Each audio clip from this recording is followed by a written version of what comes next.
아멘. 할렐루야.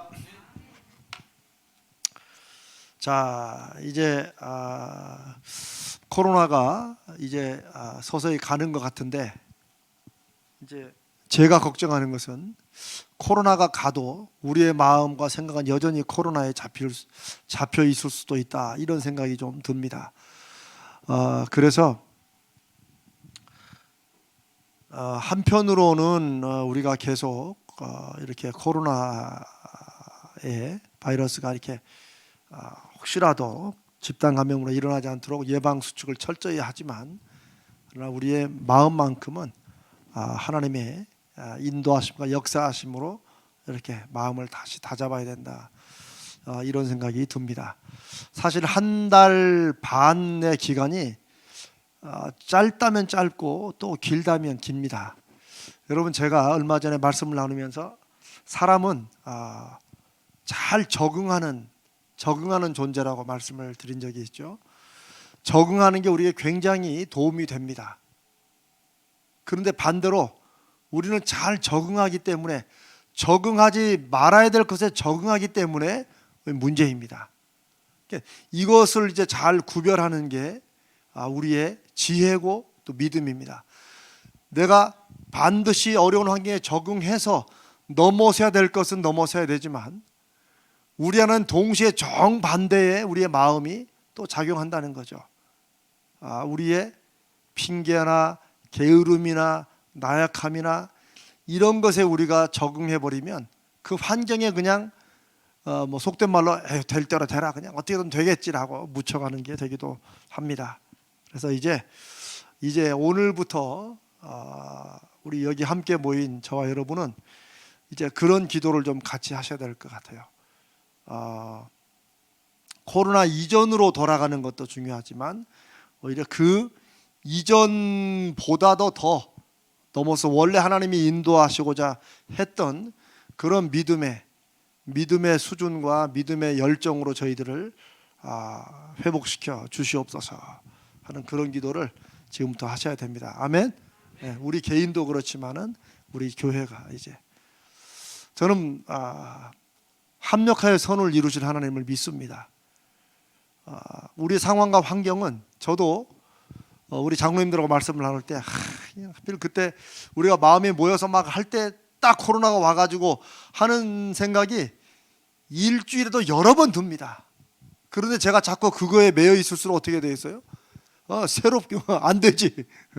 새롭게 일하시는 하나님의 방법을 자꾸 내 방법에 맞추려고 하는 거예요. 제가 설교는 했지만 저도 자꾸 거기에 여전히 매이는 그런 연약한 인생이라서 자꾸 그런 생각이 들어요. 우리가 어떤 일이 일어나면, 후회할 만한 일이 일어나면, 그 일이 안 일어났으면, 내가 그렇게 안 했었으면, 이런 마음 다 들죠. 그러나 여러분, 이미 일어난 걸 돌이킬 수 있습니까? 돌이킬 수 없습니다. 누구도.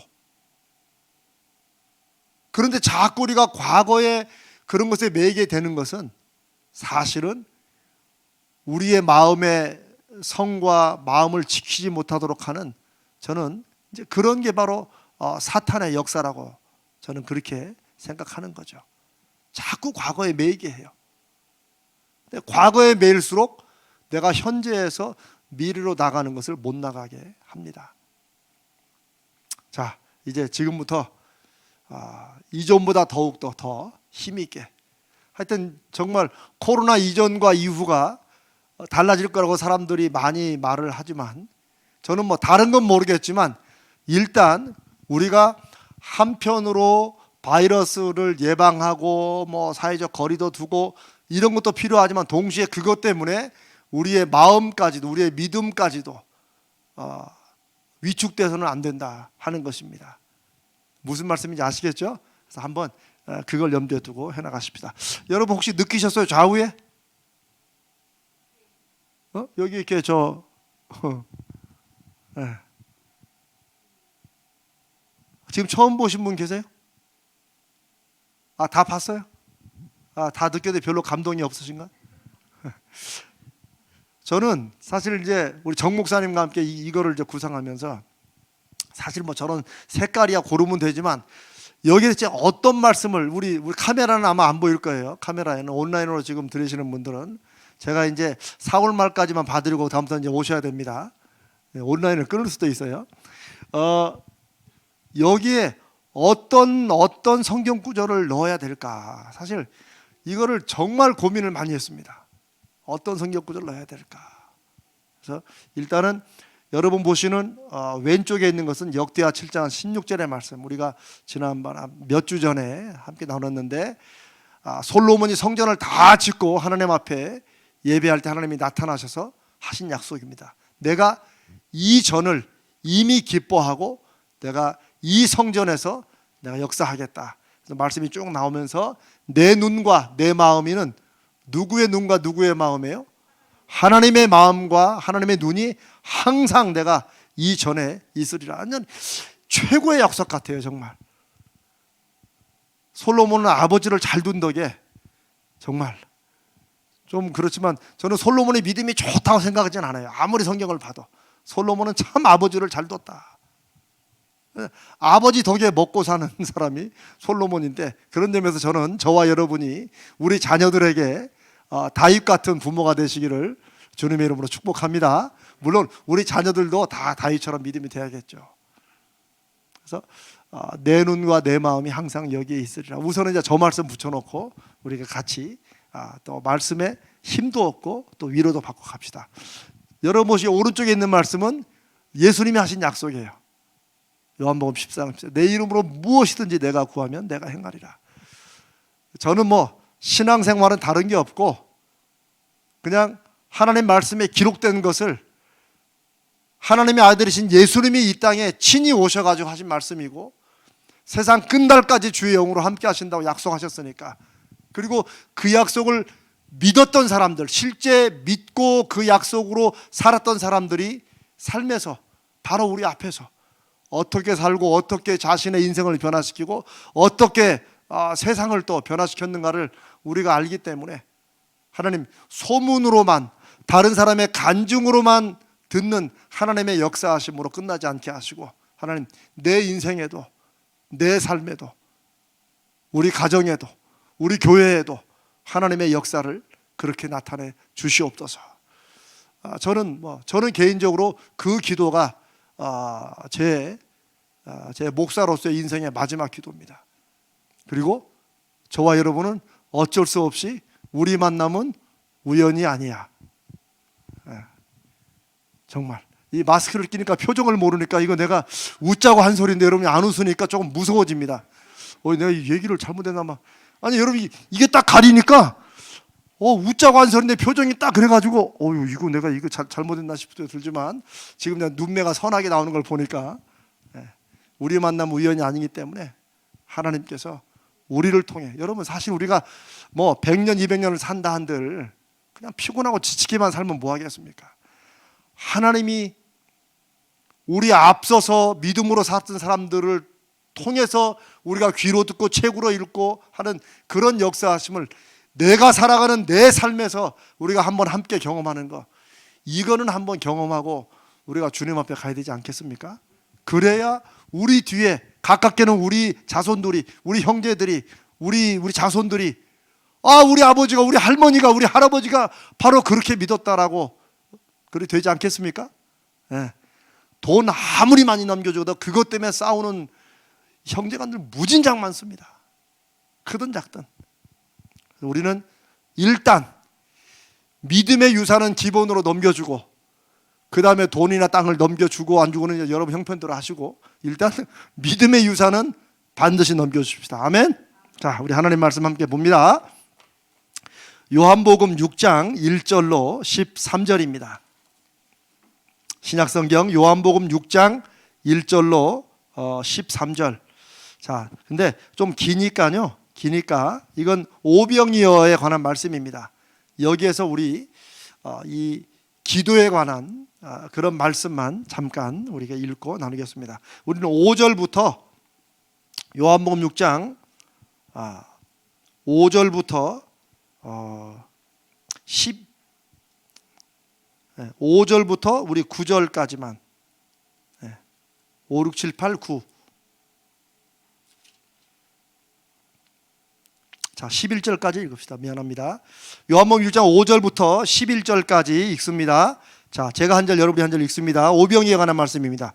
예수께서 눈을 들어 큰 무리가 자기에게로 오는 것을 보시고 빌립에게 이르시되 우리가 어디서 떡을 사서 이 사람들을 먹이겠느냐 하시니, 이렇게 말씀하시면 친히 어떻게 하실지를 아시고 빌립을 시험하고자 하심이라. 빌립이 대답하되 각 사람으로 조금씩 받게 할지라도 200데나리온의 떡이 부족하리이다. 제자 중 하나 곧 시몬 베드로의 형제 안드레가 예수께 여짜오되 여기 한 아이가 있어 보리떡 5개와 물고기 2마리를 가지고 있나이다. 그러나 그것이 이 많은 사람에게 얼마나 되겠사옵나이까. 예수께서 이르시되 이 사람들로 앉게 하라 하시니 그곳에 잔디가 많은지라 사람들이 앉으니 수가 5,000명쯤 되더라. 함께 읽습니다. 예수께서 떡을 가져 축사하신 후에 앉아있는 자들에게 나눠주시고 물고기도 그렇게 그들의 원대로 주시니라. 아멘. 자, 우리가 지난 주일날 이제 생명의 삶 성경 공부를 시작했습니다. 처음으로 이제 또 여기 소망홀에서 성경 공부를 온라인으로 하는데 뭐 중간에 막 끊어지고 제가 흔들렸다가 갑자기 휴가한 것도 아닌데 사라졌다가 또 나오고 막 그랬다고 하더라고요. 그래서 조금 이제 고민은 고민이다만 그래도 우리 교회는 여러분 이거 잘 되고 있는 거예요. 그거 아세요? 네, 온라인으로 이렇게 척척척 이렇게 해보고 하는 거 잘 돼 있는 거예요. 아멘. 네, 진짜 여러분 이거 뭐 다른 교회는 다 되는데 그 큰 교회들은 돈 엄청 들이면 다 하죠. 그러나 우리가 20만 원짜리 10만 원짜리 본당에 쓴 거 떼다가 이렇게 해가지고 하는 건 정말 우리 구은영 목사님 잘하는 겁니다. 애쓰는 거예요. 그러나 중간에 흔들다 끊어지는 거는 이 기계가 싸구려라서 그래. 어쩔 수 없어 그거. 그렇다고 저는 또 비싼 걸 사놓자 그런 말이 아니에요. 그냥 있으면 있는 대로 고쳐가면서 다 그냥 살아가는 거예요. 성경 공부를 시작했는데 진짜 성경 공부는 듣고 아는 것으로 끝나는 것이 아닙니다. 배우고 들은 말씀을 통해서 열매가 맺는 게, 열매가 맺어지는 게 그게 진짜 성경 공부죠. 가정에서나 직장에서나 일상 속에서 말씀을 믿고 그대로 실천함으로써 하나님의 일하심을 경험하고 확인하는 것이 무슨 주제로 성경 공부를 하든지 간에 성경 공부의 목적이고 목표라고 저는 믿습니다. 또 그럴 때 믿음의 소위 근력이 단단해집니다. 저는 이 믿음의 이제 근육을 키운다 이런 말을 누가 썼는지 모르지만 제가 한 누군가에서 듣고 뭐 읽었거나 그러는데 저는 참 기막힌 표현이다. 믿음에도 이 근력이 있는 거예요. 사람들이 연세가 들어가면 나이가 들어가시면 근력이 떨어지죠. 그래서 저하고 아내하고 이게 비밀인데 이제 아주 뭐 오래전부터가 아니고 바로 어제 그제부터 이제 아침 운동을 겨우 시작했습니다. 그렇게 마음을 먹다가 드디어 불광천에 벚꽃이 지기 전에 이틀 이제 갔다가, 그런데 그 불광천 옆에 보면 막 계속 막 이거 하면서 등으로 이거 하고 막 이런 분들 굉장히 많으시더라고요. 그게 다 근력을 키우시려고 하는 거예요. 어떤 분은 제가 갔다가 오는데 한 40분 걸려 계속 그렇게 이렇게 발로 하는 거 있죠. 이것만 하고 있더라고요. 근데 그건 도움 하나도 안 됩니다. 그거 시소 타는 거예요. 그거는 자기가 이렇게 걸어 다녀야 근력이 생기지 이것만 타고 이렇게 하는 건 아무 도움이 안 될 것 같은데 그분은 열심히 하시더라고요. 그거. 하여튼 뭐 그런데 몸의 근육을 키우는 것이나 믿음에도 상징적이지만 어떤 근육을 키우는 거, 이게 비슷한 과정입니다. 힘 하나도 안 들이고 고통 없이 내가 이 근력을 키우겠다고 하는 거, 그거 거짓말은 아니지만 또 불가능하진 않지만 거의 힘듭니다. 여러분 좀 아마 운동을 좀 해보신 분은 아마 알 겁니다. 근육이 단단해진다는 것은요, 현재 근육이 버틸 수 있을 정도로 그냥 전혀 느낌이 없이 그 정도는 근육이 키워지질 않아요. 그렇죠? 근육이 키워지면 언제 키워져요? 평상시 근육이 감당해서 무거운데 이걸 억지로 들어 올리면서 근육에 긴장이 들어가고 이러면서 이제 근육이 좀 단단해지는 거죠. 이게 그 트레이너하고 제가 언제 한번 제 아들 때문에 한번 얘기를 해본 적이 있는데, 그 트레이너가 그러더라고요. 우리 이제 이렇게 뭐 들고 일어나고 이렇게 할 때 있잖아요. 그럼 보통 10개 뭐 8개씩 뭐 4세트 하십시오 뭐 이런 게 있잖아요. 그런데 이게 끊어서 하는 이유가 어느 순간에 이게 엄청 힘들어가지고 정말 일어나기 귀찮을 때가, 차라리 그냥 30개를 한 번에 쫙 때려서 하면, 한 번에 그냥 하면 훨씬 쉬운데, 요걸 한 8개 하다가 또 좀 쉬었다가 8개 하고, 이거는 정말 힘들다는 거예요. 근데 근육이라는 게 언제 생기느냐? 그 마지막에 생긴다는 거예요. 난 죽어도 못한다 이제. 이럴 때 이악 물고 한두 개 더 하면서 근육이 그 한계를 약간, 뭐 그렇다고 근육 터질 때까지 하면 안 됩니다. 또 이 말 듣고 또 여러분 막, 아니고 내가 이 정도는 못해, 요거보다 조금 더 넘어가서 요래 할 때 그때 근육에 힘이 생긴다는 거예요. 자, 제가 이 말씀을 왜 드리냐면요, 믿음의 어떤 그 근력이 생긴다는 것도, 여러분 믿음의 근력이라는 그 느낌 아시죠? 믿음의 근력이 생기는 것도 내가 별로 힘쓰지 않고 별로 걱정도 안 되고 이런 일들을 제가 하는 것으로는 믿음의 근력이 안 생깁니다. 사실 성경에, 신약 성경에도 특별히 그런 게 많지만은요, 성도들을 향한 말씀 중에 니들 잘 되고 있다 염려하지 마라, 이런 말씀도 사실은 뭐예요? 그 말을 하게 된 이유가 뭐예요? 지금 잘 되고 있기 때문에 그런 말 할까요? 아니에요. 뭔가 안 되고 있으니까 염려하지 마라, 잘 되고 있다, 그렇게 나가면은 결국은 잘 될 것이다, 이렇게라고 말하는 거예요. 신약 성경의 대부분은 다 기독교가 핍박을 받을 때 쓰여진 성경책들이 거의 대부분입니다. 313년에 콘스탄틴 황제가 기독교를 이렇게 이제 로마의 국교로 인정하고 그때 쓰여진 게 아니고, 사실 우리가 지난주 성경 공부에서 말한 것처럼 주후 빠르게는 40년부터 80년, 60년까지 쓰여진. 그래, 그때가 굉장히 핍박당하고 막 어려울 때예요. 그러니까 성도들이 다 조금만 참아라, 조금만 참아라, 지금 잘하고 있다, 하나님이 감당할 시험밖에는 주시지 않는다, 그런 말씀이 있는 거예요. 그런데 그럴 때 오히려 그거를 믿음으로 조금 더 버티고 나가면서 믿음의 담대함도 생기고 자기가 경험해보지 못했던 그런 믿음의 새로운 그 믿음의 뭐 크기라고 그럴까요? 그런 게 경험되게 된다는 것입니다. 근데 이게 이제 말은 이런데 이게 막상 이제 그 실천은 잘 안 되죠. 실천은 잘 안 되죠. 우리가 결심도 하고 막 기도도 어떨 때는 막 세게 하는데, 이게 하여튼 이게 근육을 키운다는 거, 한 하루 정도 막 한 7시간 몰아가지고 막 운동을 하면 근육이 막 생길 것 같지만, 그리고 다음 날부터 일주일 동안 퍼져가지고 꼼짝못 하고 이러고 있다가 또 한 두어 주 있다가 또 막 빡 하고 절대 근육 안 생깁니다. 근육도 안 생기고 살도 안 빠져요. 이렇게 해가지고는 안 된다는 거예요. 여러분 그거 아시잖아요, 그렇죠?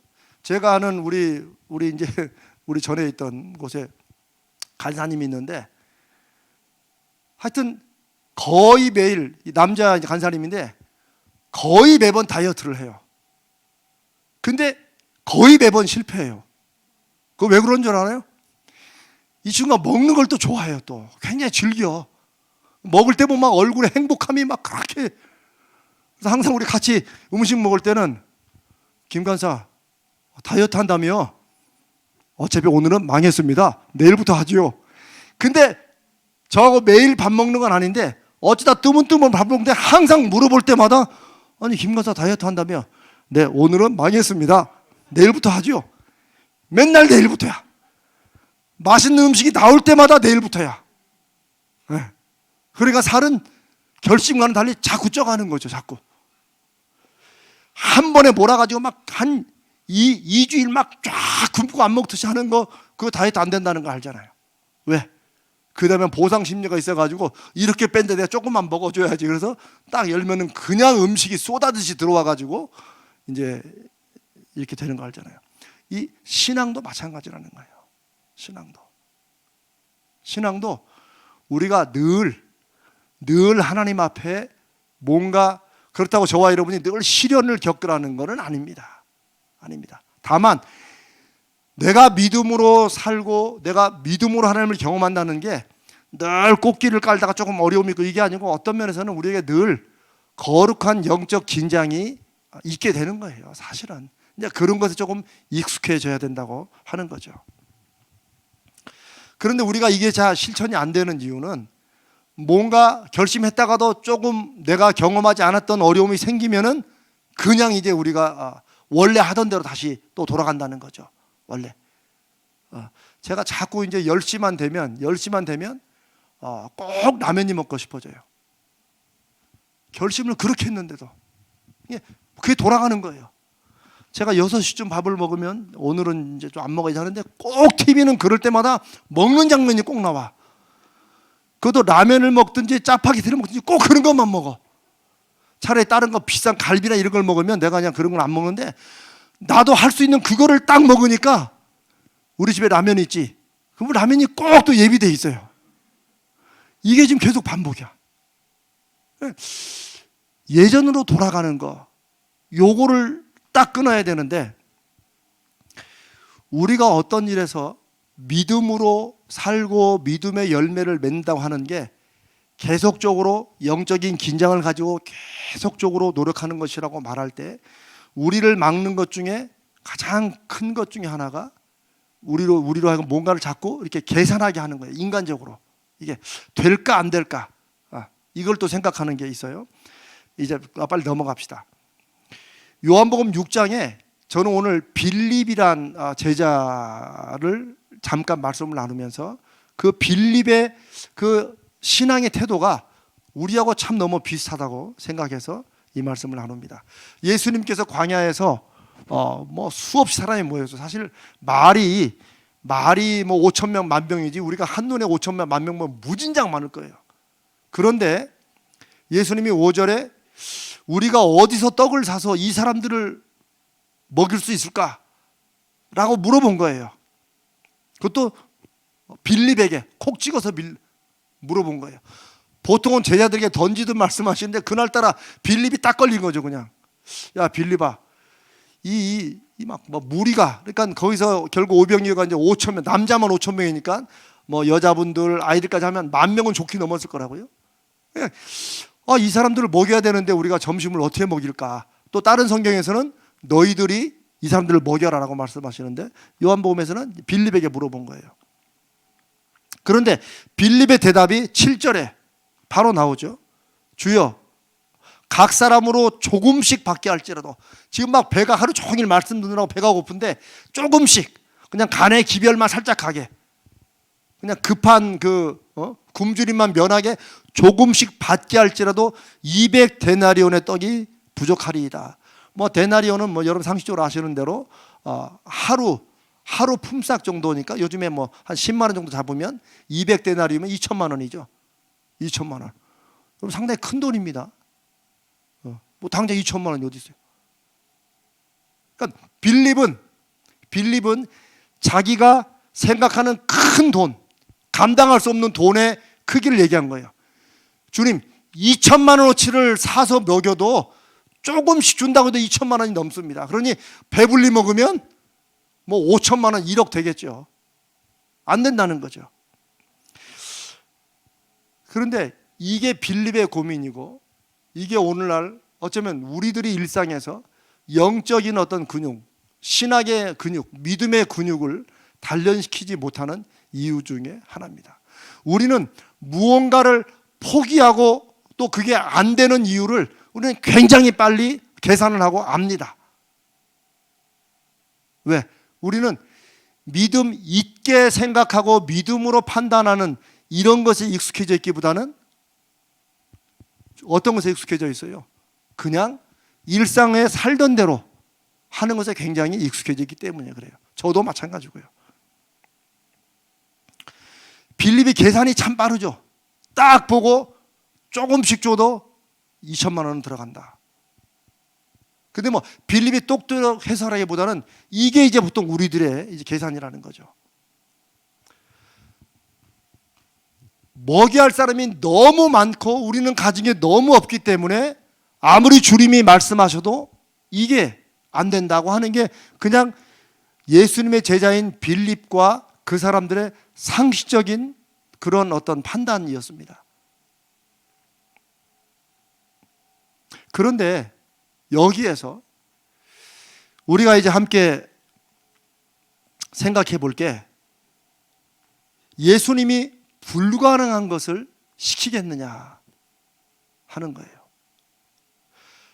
바로 그 다음 그 앞에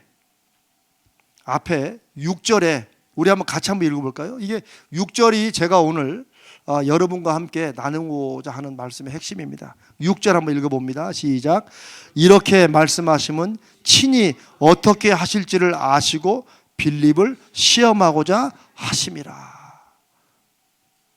이제 이거죠. 그러나 빌립은 지금 압니까 모릅니까? 요 6절을 모릅니다.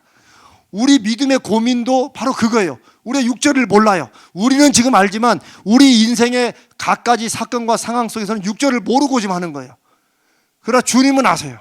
하나님은 아세요. 우리에게 무언가를, 여러분들에게 무언가를 시키시고 마음에 감동을 주고 이렇게 줬을 때도 감동은 왔지만 이걸 하기에는 우리 빌립적인 계산이 딱 들어가는 거죠. 조금씩 해도 2천만 원인데 이거는 안 된다. 이거는 당연히 감당이 안 되죠. 나는 해본 적도 없는데. 이제 이런 식의 각자의 빌립 같은 계산이 쭉 들어간다는 거죠. 물론 그거는 안 하겠다는 생각에서 나옵니까? 그래도 해보려고 노력하는 마음에서 나오는 겁니까? 해보려고 노력하는 마음에서 나오는 거예요, 사실. 왜냐하면 예수님이 야, 우리가 떡을 어디 사서 이걸 먹이냐 할 때 아예 관심도 없으면 모르겠습니다. 뭐 이거 되는 거 잘 모르겠습니다. 아니면 글쎄요, 뒷꼭지 긁으면 그냥 끝이에요. 글쎄요, 뭐 이러면 되는 거예요. 근데 빌립은 나름대로 이거 어떻게 하지라고, 그래도 주님이 말씀하셨으니까 그래도 나름대로 주님의 말씀을 어떻게 해보려고 하면서 쭉 계산해 보니까 도저히 자기로는 안 되는 거야. 그래서 제가 빌립이 어쩌면 딱 저 같고, 어쩌면 그래도 예수님을 나름대로 좀 믿고 그래도 주님의 말씀을 좀 따르고 좀 실천해보고 순종해보려 하는 사람들의 마음이라고 저는 그렇게 느껴졌던 거예요. 그래도 아예 관심도 없으면 대꾸도 안 해. 못 들은 척하죠. 그냥 응 하고 이렇게 딴지. 자꾸 부르면 저요? 이렇게 나가는 거죠. 우리가 많은 게 그렇게 살 때도 있죠. 그런데 이렇게 빌립을 콕 찍어서 말씀하시는 것은 뭐예요? 예수님이 어떻게 하실지를 어떻게 하나 미리 계획이 있다는 거예요. 그 유명한 기생충이라는 영화의 한 구절 말하면 주님은 다 계획이 있으시구나. 다 계획을 갖고 있는 거예요. 그리고 어때요? 그 다음에 더 친절하게, 우리가 혹시 그 말씀 오해할까 봐 뭐라고 써나요? 빌립을 시험코자 하심이라. 여기서 시험은 어려운 시련을 주시는 게 아니고 빌립의 믿음이 얼마나 되는가. 그 믿음은 뭐예요? 빌립이 주님을 얼마나 의지하는가, 얼마나 믿는가, 그것을 한번 주님이 한번 떠보시는 거예요. 주님이 이런 경우가 여러 번 있으셨어요, 사실. 저 마태복음 16장에 야, 사람들이 나를 누구라고 하더냐. 그것도 예수님이 무슨 죄송합니다, 무슨 스타 의식이 있어가지고 야, 요즘 내가 잘 나가는데 사람들이 이런 게 아니에요. 주님은 사람들이 예수님을 어떤 분으로 생각하는지 궁금하셨지만 더 궁금한 건 누구예요? 제자들이 주님을 어떤 분으로 믿느냐, 그게 궁금하셨다. 그래서 한번 물어보신 거예요. 베드로는 대답은 잘했는데 한마디로 영혼 없는 대답이었죠. 나중에 보면 배운 대로 또르륵 대답은 했는데, 그러나 정말 하나님의 아들 그리스도라고 믿었으면 그리스도가 어떻게 죽으셔야 될지를 말씀하셨을 때 예수님이 여기를 붙잡고 한 쪽으로 가가지고 절대 그러면 안 된다고 이렇게 하지는 않죠. 자, 주님께서는 친히, 주님은 어떻게 하실지 이미 다 계획을 세우시고, 다만 우리가 믿음이 얼마나 있는가. 이재명 목사 저 가재절께 와가지고 저렇게 기도기도 하는데 그래, 한번 믿음이 얼마나 되는가 보자. 주님은 이미 아시지만 왜? 우리 스스로 믿음이 어느 정도 되는가를 우리 스스로 확인하라고 그러시는 것 같아요. 성경에 보면 주님은 친히 사람을 아신다고 그랬어요. 그러니까 빌립을 시험하시는 이유도 빌립이 누군지, 빌립의 믿음이 얼마나 되는지를 몰라서 그러신 게 아니고 주님이 다 아시는데 빌립이 스스로 내가 이렇게 믿음이 없구나 라는 것을 깨닫게 하시기 위해서, 그게 보면 그 은혜의 기회죠. 사실은 그거를 주님이 알게 하시려고 한번 어떤 면에서 떠보시고 물어보시는 거죠. 근데 우리는 이 6절의 주님의 마음을 모르는 채 우리는 5절의 주님의 말씀을 듣고 바로 7절로 나오는 거죠. 이 사람들을 어떻게 우리가 먹일 수 있을까? 그러니까 6절을 모르는 빌립은 계산 2천만 원으로도 안 됩니다. 안 됩니다. 도저히 우리로는 안 된다는 거죠. 만약 그때 빌립이 주님, 제가 무엇 하기를 원하십니까? 라고 물어봤으면 어땠을까? 이런 생각이 들어요.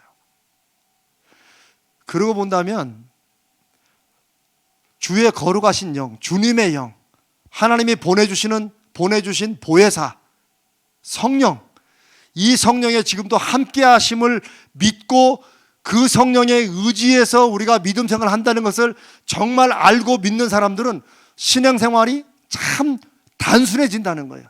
어떤 면에서 쉽다는 거예요. 이미 결론과 대답은 나 있다는 거예요. 뭐예요?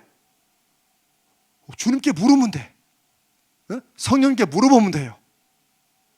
여러분 그거 아세요? 누군가가 이제 질문을 어렵게 하잖아요. 그럼 우리가 이제 박사학위 공부할 때 우리 학생끼리 그런 게 있어요. 우리끼리 교수가 질문할 때 그 질문에 답을 모를 때 슬쩍 치는 게 있는데 교수님이 뭐라고 이렇게 물어보잖아요. 그러면 well, what do you think? 그러니까 나한테 물어봤는데 글쎄요. 교수님 어떻게 생각하십니까? 이게 우리가 쓰는 방법이에요. 이게 친구가 뭘 물어보거나 혹은 이제 아이들이 뭘 물어보면 그거 생각할 시간이 있어야 되잖아요. 그래? 근데 그럼 너는 어떻게 생각하니? 그럼 또 애들도 속도 모르고 또 지들이 말한 걸 쫄쫄쫄 이렇게 얘기해요. 그러면 거기에 대해서 근데 그건 이런 거 같구나 이렇게 해주면 돼요. 뭐 딱 그런 건 아니지만 지금 우리는 우리를 아시고 친히 우리 가운데 역사하시고 이끄시는 그 주님의 영, 성령님과 함께 하시잖아요. 그 말씀 무슨 말씀인지 아시죠? 지금 주님이 우리와 함께 하십니까? 안 하십니까? 함께 하세요. 그 주님의 약속입니다. 임마누엘, 함께 하신 하나님으로 2000년 이상에 오셨다가 그분이 33년 사시고 쓱 사라진 게 아니에요. 그냥 승처로 그냥 없어지시고 그 다음에 성령이 세 번째로 오시는 게 아니에요. 이 삼일체는 뭐 복잡하지만 그냥 주님이 내가 세상 끝날까지 너희와 함께 하겠다 하신 그 약속을 이루시려고 성령을 우리 가운데 보내시고 또 그 성령은 주님의 영이라고 하세요. 주님이 육신으로 이 세상에 오셨지만 이제는 우리 가운데 영으로 거하신다는 거예요. 그래서 기독교는 굉장히 특별한 이 신앙이요 종교가 됩니다. 그래서 제가 자꾸 이 얘기만 나오면 목소리가 높아지는 게 제가 그 사실을 어떤 면에서 제가 새롭게 어렸을 때부터 제가 교회를 다녔지만 그걸 깨닫고 확신한 다음에 이 기독교는 뭐 집안 대대로 믿으니까 다니는 종교구나 이런 게 아니라는 걸 확신한 거예요. 정말로. 이게 이제 생명의 삶에서 점점 나오게 됩니다. 제가 자꾸 왜 설교할 때마다 누가 그랬다 그러죠? 우리 교인 중에 누구 아드님이 우리 교회를 지금 안 나오시는데 한번 뭐 인터넷으로 온라인 배우다가 근데 말씀은 좋은데 참 저 목사님은 잘 우네요 그러다고 그러더라고요. 내가 그 말 듣고 좀 창피하더라고. 내가 지금 이제 나이가 몇인데 그만 울어야 되는데 근데 뭐 자꾸 눈물이 나는 걸 어떡해. 그러니까 어떤 분은 참네 정말 속도 모르고 어떤 분은 목사님 남자가 나이가 들면 이런저런 나이가 들면 연속극만 봐도 눈물이 납니다. 그러니까 정말 내가 진짜 앞으로 울지 말아야 진짜 내가 뭐 울고 싶어서 우는 것도 아닌데 그분도 교회 집사님인데 저더러 너 목사님이 성령에 감동해서 운다고 뭐 이렇게 말을 못하면 차라리 입을 다물면 되는데 목사님 남자는 일정한 나이가 되면 드라마만 봐도 눈물이 납니다. 좀 마음은 그렇습니다만 하여튼 제가 이제 안 울어야지. 근데 자꾸 눈물이 나는 걸 어떻게 해요? 아마 여러분도 그러실 거예요. 여러분도 내가 익히 알고 잘 듣던 말씀이라도 어느 순간에 그냥 이게 확 치받듯이 그냥 훅 오는 거야. 저는 그게 사도 바울이 말씀하시는 그리스도의 사랑이 우리를 강권하시는 저는 하나의 사인이라고 믿습니다.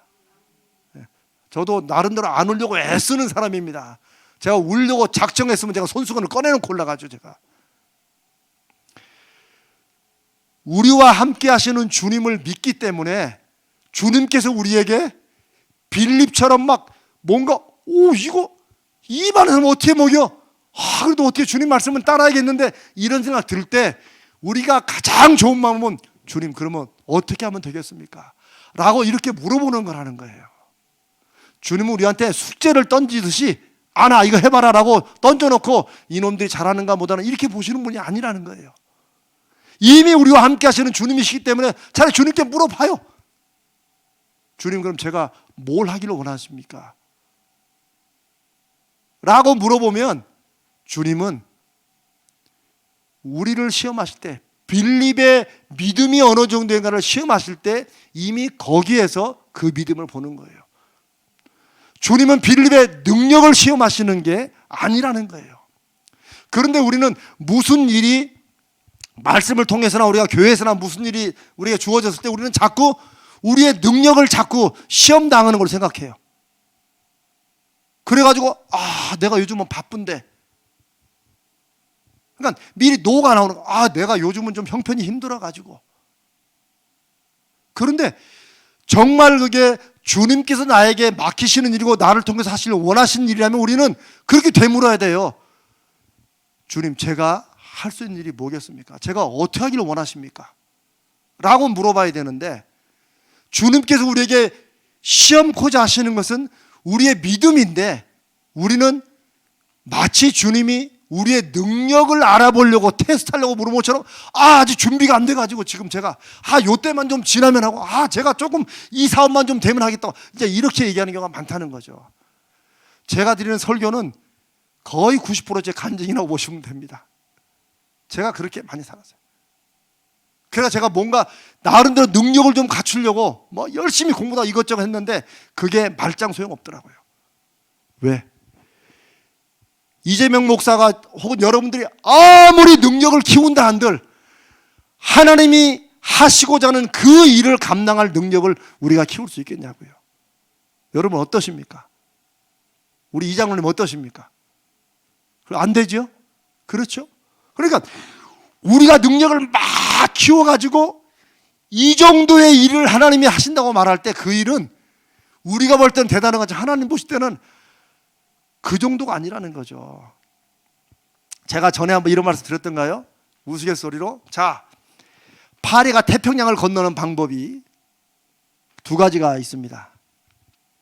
파리가 태평양을 건너는 방법 첫 번째 지금부터 근력을 키우는 거야. 날개 힘을 막 피우고 막 스바라 훈련해가지고 하루에 막 20시간씩 막 안 졸면서 막 나는 연습을 하는 거야. 얼마나 걸릴지 모르지만 위대한 목표를 세우고 나는 태평양을 날리라. 이 방법 한 가지고 두 번째 대한항공이나 아시아나 항공에 문 열었을 때 싹 들어가서 거기 한쪽에 조용히 붙어 있는 거하고 어떤 겁니까? 그래요.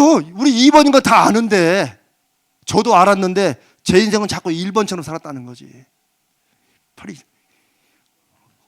옆에 파리는 쟤는 날개도 엄청 큰데 계속 옆에 파리야 하고만 경쟁하는 거지 계속. 야, 저 파리는 어제 10km 날아왔다 하는데. 그러니까 우리의 인생이라는 게 맨날 옆에 파리들이 얼마나 하는가 막 그거 보는 거야. 저 파리는 타고나기를 날개가 엄청 크네. 저 파리는 덩치도 크네. 그러나 하나님께서 주님께서 빌립에게 이 사람들을 어떻게 먹이겠느냐라고 말씀하실 때는 빌립의 능력을 시험하시는 게 아니라는 거예요. 네가 얼마나 할 수 있는가 보자가 아니라 네가 얼마나 믿음이 누구를 향한 주님을 향한 믿음이 있느냐 하는 거죠. 저는 이런 것에서 이런 일들 앞에서 우리가 안 되면 주님은 제가 그러면 주님 제가 뭘 하기를 원하십니까? 제가 어떻게 할까요? 묻는 것이 차라리 정답이고 차라리 그게 우리의 그래도 저는 능력 없지만 그냥 저는 주님께 달렸습니다라고 하는 그게 차라리 믿음이라고 하는 것이죠. 제가 왜 말씀대로 살고 그대로 실천하기가 어려운가? 제가 처음에 그 말씀을 드렸죠. 저도 이 점을 오랜 동안 나름대로 그래도 목사니까 성도들에게 뭔가 모범이 되는 걸 막 보여야 되니까 했는데 그게 잘 안 돼서 고민하다 내린 결론은 실천과 순종이 다르다는 거예요. 말장난 같지만 여러분 한번 잘 들어보세요. 실천과 순종은 다른데 저는 실천을 하려고 했었고 말씀을 주님이 원하시는 걸 말씀에 그냥 순종하라는 거고 이제 이걸 여러분들이 좀 그냥 잘 그냥 그 느낌으로 그냥 받아들이셔야 돼요. 제가 이해하는 것은 실천은 주님의 말씀 있잖아요. 서로 사랑하라 뭐 그런 거 있으면 쉬지 말고 기도하라 있으면 실천은 뭐냐면 제가 이해하는 거는 내가 주체가 되는 거야. 막 내가 무엇을 어떻게 되는가를 계속 결정하고 계획하고 이걸 하려고 막 몸부림치는 거예요. 파리 막 날개 기르고 1분에 100번으로 안 돼. 자 내일은 200번이야. 막 이게 실천이에요. 말씀을 실천하며 산다. 그런데 시작과 과정 결과까지 다 내가 책임을 져야 되는 이런 실천이 아니고 주님이 원하시는 것은 순종이다. 제가 이해하는 순종은 하나님이 주체야. 나는 그분의 인도하심대로 그냥 따라하면 돼요. 이게 세상 편한 거예요. 그걸 알면 여러분 표정이 저 막 고민스러운 표정인데 만약 그러다가 안 되면 어떻게? 안 되면 누구 책임? 지금 답을 보잖아. 순종해도 안 되면 그 누구 책임? 하나님 책임. 어쩌면 하나님 책임이라는 거예요. 뭐 책임이란 말이 좀 우습지만 어차피 하나님이 맡겼는데 내 능력대로 안 되는데 나는 하다 안 되면 그건 뭐 내가 순종해도 안 되는 건 뭐 결국 누구 계획이에요? 하나님의 계획이지. 우리는 이렇게 하나님께 맡기는 이런 믿음의 근력을 우리 키워야 된다는 거죠. 안 그러면 우리는 더 강력한 파리 태평양 나르는 파리 더 날개 긴 파리 이렇게 파리려고 애쓰는 거예요. 막 새벽부터 일어나지 막 날개짓 하고 그게 아니라는 거죠. 순종은 주님께서 하라고 하시는 일에 그냥 내가 하고 설마 주님이 할 수 없는 걸 하라고 하시겠냐? 그런 믿음은 있어야죠. 하다가 안 되면 어차피 내 능력으로 하나님이 내 능력을 보시고 나를 통해 일하시는 게 아닌데 하다가 안 되면 쓸어줘야지 뭐 어떡해. 그럼 주님께서 또 언젠가 세우셔가지고 또 쓰시겠지.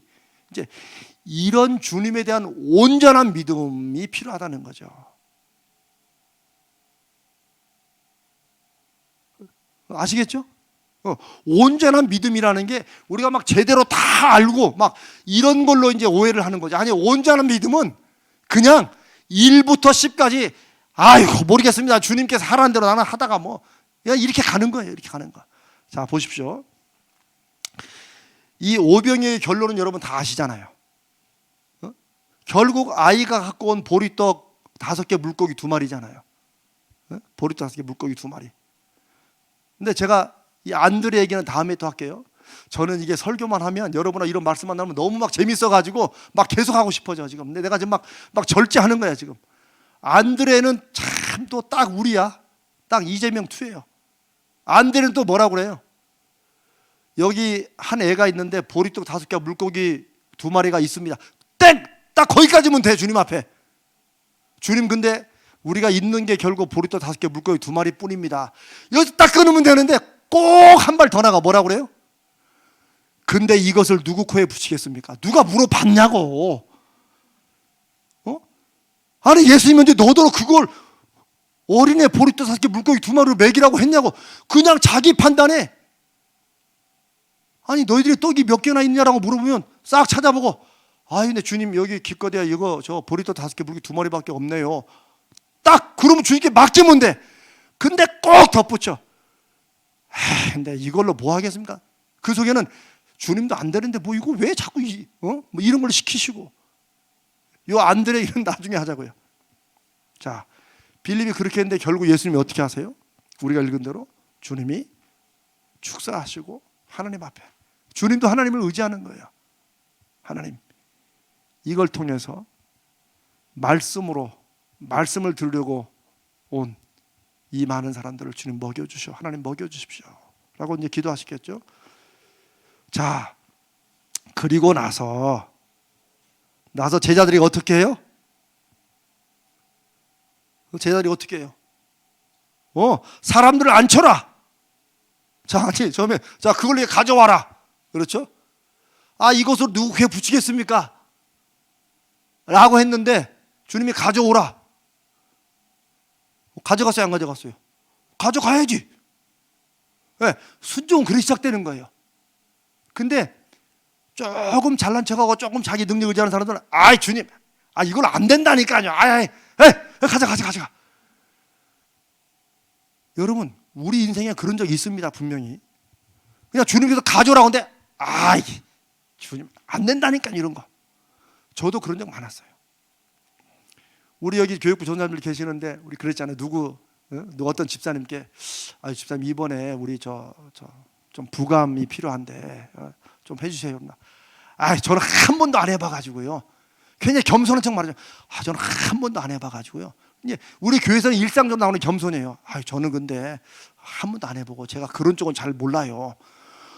언제 당신 능력 보고 시켰냐고. 하나님이 그냥 하라 그러면 그냥 또 맡으면 돼요. 저는 그게 그냥 교회에서 순종이라고 생각하는 거예요. 실천과 순종이 다르다고 그랬잖아요. 실천은 내가 뭔가를 해야 돼. 근데 그건 아니고 주님이 원하시는 건 순종이라는 거예요. 여러분, 제가 지금 좀 비슷하게 드리는 말씀을 이해하세요? 보리떡 5개 물고기 2마리 이거밖에 없습니다. 이것으로 뭐가 되겠어 했어. 근데 주님께서 그걸 4개로 가져와라. 그럼 그 다음 할 일은 뭐예요? 갖다 드리면 돼요. 그런데 요즘의 제자들은 주님 안 된다니까. 이거 안 된다니까요 라고 그냥 그걸 갖다가 애다 주고, 야 그냥 너 먹고 그냥 가, 이렇게 하듯이, 저는 한 번도 그런 경험이 없어서요. 저보다 다른 분들은 많아요. 겸손한 척하지만 주님을 안 믿는 그 불신앙입니다, 사실은. 그래서 그런 분들은 안 맡기셔야 됩니다. 왜? 괜히 맡겨놨다가 일이 안 되면 내가 안 된다고 했는데 왜 이러냐고 또 본인이 또 되려 화를 내. 안 되든 교회 일은 잘 된다고 여기 뭐 구청장이나 누가 국회의원이 상 주는 것도 아니고, 잘 되나 안 되나 우리가 함께 교회라는 공동체에서 믿음으로 살아가면 되는 거예요. 교회 일은 잘 될 일도 없고 안 될 일도 없어요. 아멘은 안 하시네. 여러분, 정말입니다. 교회는 무언가를 막 남들 보기 막 잘할 것도 없어요. 그냥 그때 그냥 없으면 없는 대로 먹고 있으면 있는 대로 먹고 그냥 이러고 가면 되는 거예요. 그 안에 누구만, 주님의 말씀만 우리 가운데 확신을 오고 우리가 하나님을 기쁘시게 하고 성도들이 하나님을 위해서 행복해지면 그게 교회지. 자꾸 뭔가 목표를 세워놓고, 자 올해까지 500명입니다 막 이러니까 괜히 죽는 거예요. 500명 채우고 나머지는 다 쓰러지는 거예요. 제가 처음에 미국에서 개척교회 할 때 이런 경험이 참 많았어요. 그때는 저도 정말 열심히 했죠. 우리 교회는 바자회 안 하시는지 모르지만, 우리도 바자회 합니까? 해요? 절대 바자회 목표 세우지 마세요. 제가 미국에 있을 때 저는 그런 거는 목표를 잘 안 세우는데, 어떤 그 집사님이 굉장히 막 열심히 있는 분이 있어요. 그런 이제 여전대 회장이 되셨어요, 그분이. 그런데 딱 5월 달에 바자회 하는데, 그때 우리 교회가 한 40명이나 50명쯤 이민교회 모였을 때, 근데 이분이 딱 하더니 올해 우리 바자회 목표는 $10,000입니다. 그런 거예요. $10,000. 1,000,000원이야. 그 전까지 $2,000 많이 모아야 $2,500 모이는데, 올해 우리 여성교회 바자회 목표는 $10,000입니다. 딱 그러더라고요. 그러니까 이제 저도 그때는 믿음인 줄 알았죠. 야, 역시 우리 집사람 믿음 좋다고 내가 이제 그랬죠. 근데 결국 10,000달러는 해냈어요. 이분이 처음 한 게 뭐냐면 딱 보니까 쿠폰을 만들더라고. 쿠폰책을 하나에 10불씩 10불짜리 쿠폰책을 만들어가지고 있죠 이거 만들어가지고 10개씩 집으면 하나에 그게 100달러예요 100달러 그게 그것을 여전도에 그때 다 긁고 모두 20명도 안다는데 한 사람당 그 책을 5개씩 나눠주더라고. 그냥 1,000달러씩 뭐 500달러씩 나눠주는 거야. 그래서 그거를 책임 할당제야. 옆에 사람이 누구한테 그거를 팔든 안 되면 당신이 살아 이거야. 근데 막 그거를 믿음으로 이렇게 하니까 뭐 안 받을 수가 없는 분위기겠더라고. 뭐 그리고 어떻게 가지고 하여튼 딱 10,000달러는 모였어요. 모였는데 바로 이제 뭐 그때 우리가 정말 하나님께서 막 축복해 주시고 10,000달러가 이렇게 모였다고 막 했는데 바로 그 다음 달에 나온 저 여전도의 회의 결론이 뭔지 알아요? 내년부터는 바자회 안 한다. 무슨 말인지 알죠? 이런 비슷한 일이 반복되면 그건 하나님의 영광을 위한 게 아니라는 거예요. 하나님의 영광을 위한 게 아니고 여전도 회장의 영광을 위해서 내가 이 정도 물론 전무후무한 10,000달러를 모았지. 근데 그 후로 여전도의 바자회는 끝났어요. 그 사람 이후로. 성경에도 르호보암이라는 사람이 있어요. 솔로몬의 아들 르호보암. 막 솔로몬 때 아버지 때 남은 막 역사 일을 막 엄청 했지만 그 결국 어떻게 됐어요? 나라가 2개로 쪼개지잖아요. 다 그런 성경에 그런 역사가 있는데도 불구하고 우리는 하나님의 영광이라는 이름으로 막 하는 거야. 아니에요. 우리가 할 일은 순종만 하면 돼요. 결과는 되건 안 되건 누구께 맡기는 거예요? 하나님께 맡기는. 근데 여러분 이게 정말 강력한 믿음인 거예요. 정말 강력합니다. 제가 히브리서 11장의 얘기를 자꾸 하는데 믿음의 사람들이 제일 마지막에 이 사람들은 세상이 어떻게 감당을 못한다고 그랬어요. 왜? 이 사람들의 최종적인 소망과 바라는 게 이 땅이 아니라 이 땅 이후에, 그러니까 여기서 죽어도 상관없다는 거야. 이런 사람들은 세상이 감당 못합니다. 그걸 뭘로 위협을 하겠어요? 너 그러면 재산을 날리겠다? 뭐 사업장을 망하겠다? 직장에서 자르겠다? 이렇게 전혀 문제가 안 되는 거예요. 왜? 내가 이 땅에 하나님이 나를 이 땅에 살게 하신다. 내가 최선을 다해 살지만 내 최종적인 목표와 내 관심은 여기에 있는 게 아니라는 거예요. 나는 아버지 하나님의 나라에 내가 함께하는 것이 하나님과 함께하는 그런 것이기 때문에 이 세상에 감당을 못하는 것이죠. 이게 굉장히 극단적인 것 같지만 그래서 이 기독교의 이 신앙은 여기에 한번 딱 잡히면은 선하고 아름다운 일들이 일어날 수밖에 없는 거예요. 사람들이 상상할 수 없었던 일들이 일어나는 거예요. 왜? 내 능력이 아니고 나를 통해서 하나님이 일하시도록 내가 맡겨드리기 때문이에요.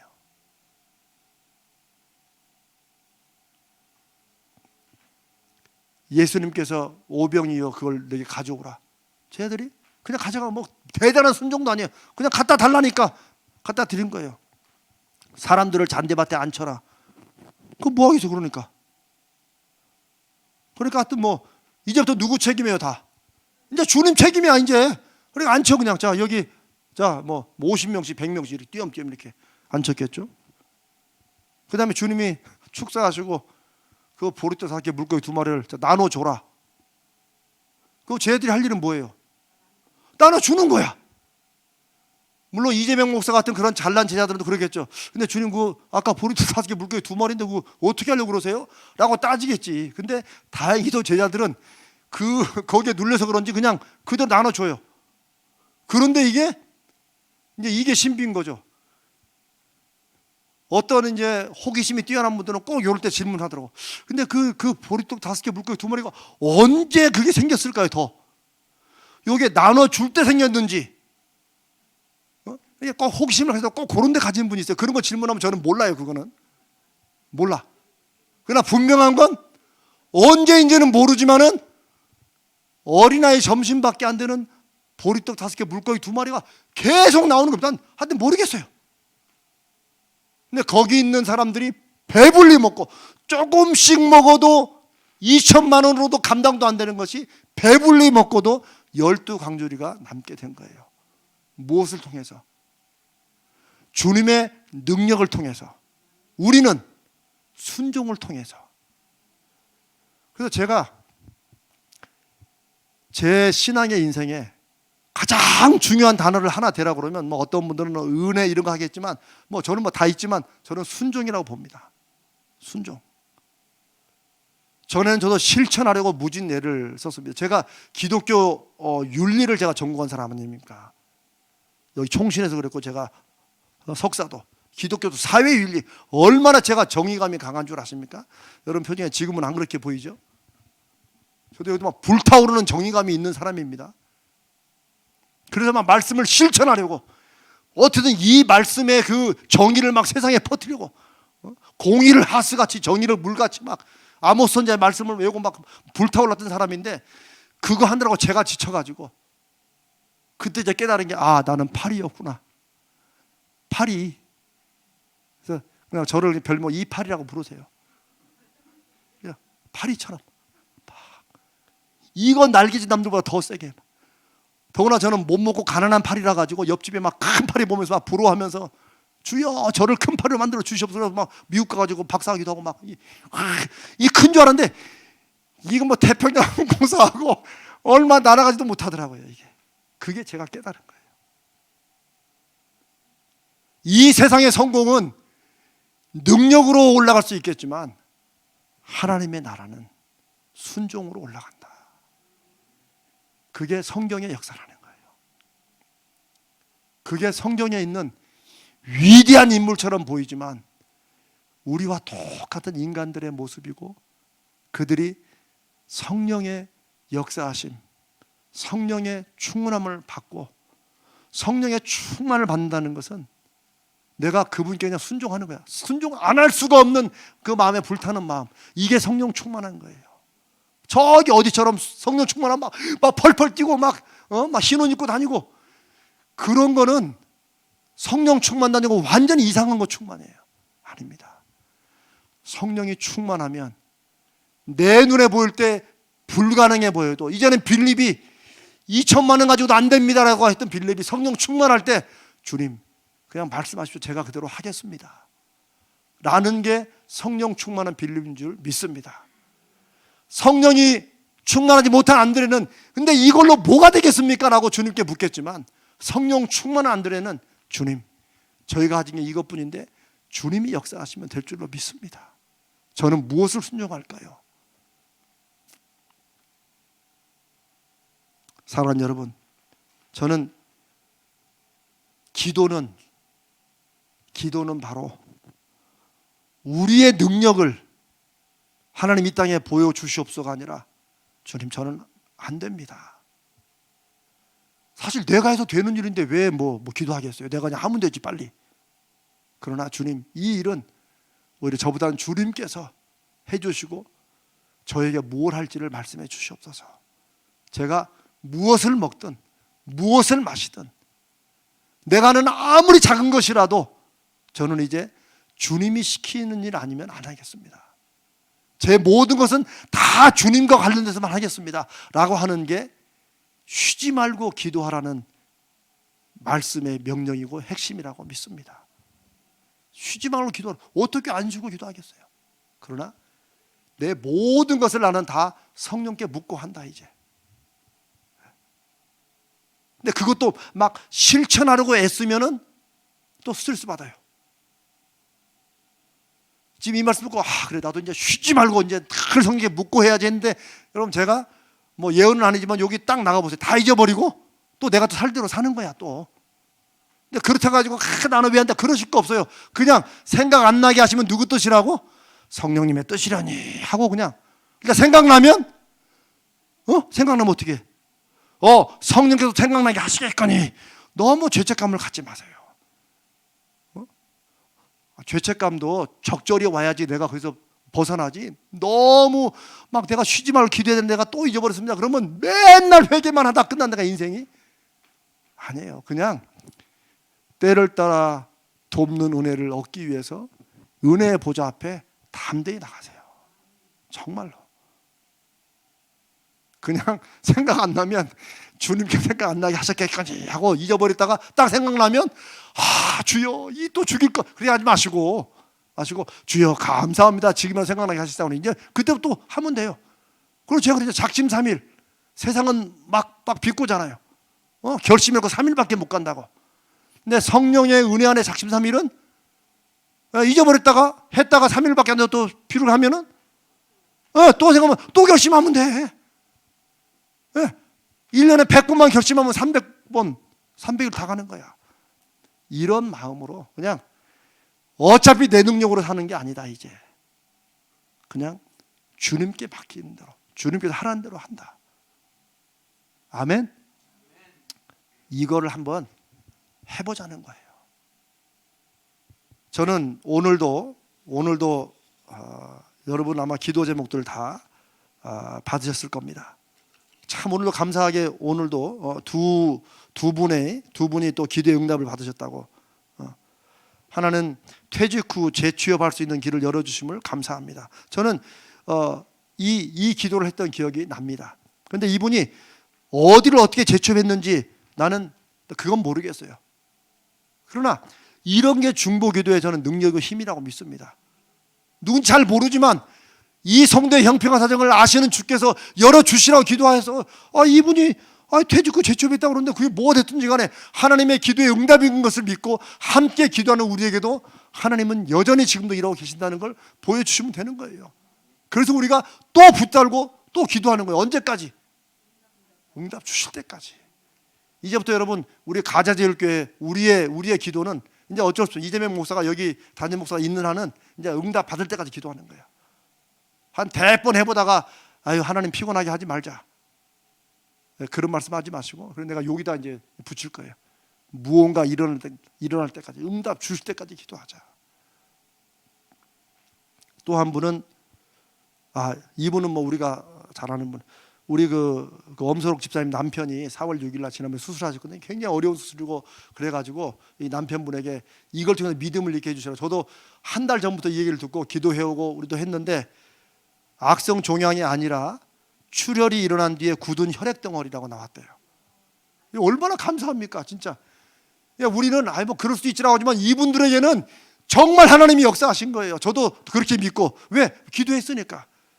뇌에서 출혈이 일어나지 않게 하셨고 잘 제거되게 하시면 그걸 뇌에서 뇌 종양인 줄 알고 기도했는데 뇌 종양이 아니고 암덩어리가 아니고 거기서 출혈이 일어나서 굳은 혈액 덩어리였대요. 그걸 제거하는데 또 뭐 신경 잘못 건드려 출혈이 뭐 일어나지도 않았고 그래서 잘 제거되게 하셨다고 감사하다고.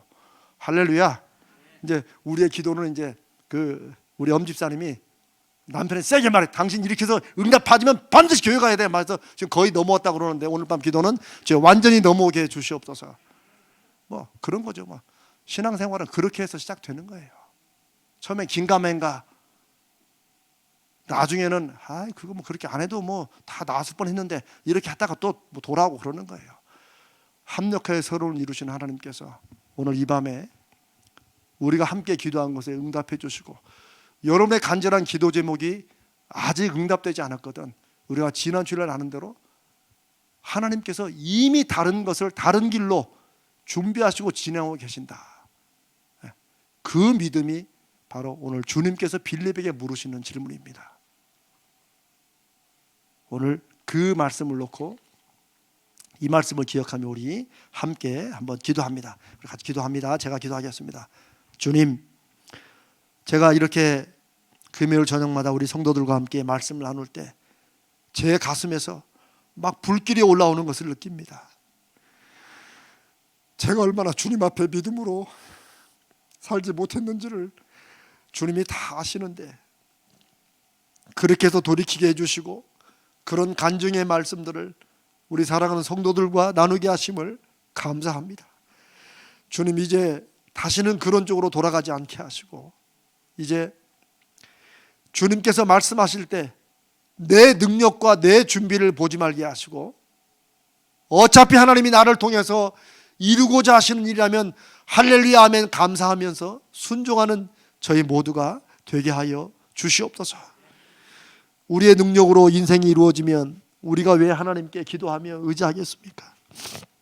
그러나 주님, 저희들을 불러주시고 함께 이 말씀으로 이제 20세, 21세기의 빌립은, 우리 가자지을교의 빌립은 주님께 묻고 맡기는 저희가 되도록 이 말씀을 통해 우리에게 지금 말씀해 주신 줄로 믿습니다. 주님, 오늘 이 밤에도 저희들이 우리에게 온 이 기도의 제목들을 놓고 하나님 앞에 기도할 때 기도를 오래 해서가 아니라, 기도를 세게 해서가 아니라 이 말씀의 확신을 가지고 주님 앞에 이 성도들의 기도를 올려드리게 하여 주옵소서. 한마디라도 우리의 간절함과 우리의 믿음이 이 기도에 하나님의 응답을 바라는 그런 간구가 이 밤에 있게 하여 주시옵소서. 우리 가자제일교회 기도는, 이 금요일날 올려드리는 이 기적의 중보 기도로 드리는 이 시간은 하나님의 하나님 되심과 우리가 하나님의 종된 것과 우리가 하는 모든 일이 하나님의 말씀대로 하는 것임을 오늘 증거해 주시길 바라는 우리의 간절한 21세기의 엘리야의 소망의 기도가 되게 하여 주시옵소서. 우리 주님 거룩하신 예수님의 이름으로 간절히 기도드리옵나이다. 아멘.